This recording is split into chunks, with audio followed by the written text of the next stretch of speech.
তোমারে মাফ করার জন্য আমি শবে বরাত এক রাত সাজাইছি, এক রাতে কোটি কোটি মাফ করি। তোমারে মাফ করার জন্য আমি শবে কদর এক রাতে আমি আল্লাহ তাআলা 1000 মাসের রাত্রির চাইতে বেশি মাফ করে থাকি।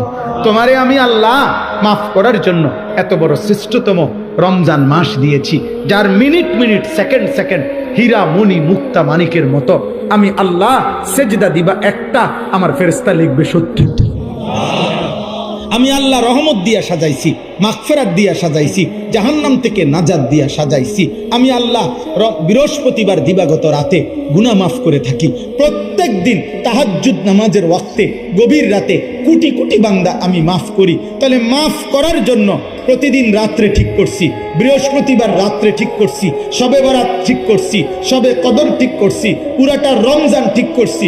এছাড়াও বান্দা 90 বছরের গুনাহ নিয়েও যদি কেউ আসে, আমি আমার বন্ধুকে বলছি, বন্ধু যদি সে সত্যিকার তওবা করে আমি একসাথে মাফ করে দেব। আসমান পরিমাণ গুনাহ নিয়ে আসলে মাফ করে দেব, পাহাড় পরিমাণ গুনাহ নিয়ে আসলে মাফ করে দেব, জমিনের বালুকণা পরিমাণ গুনাহ নিয়ে আসলে আমি মাফ করে দেব।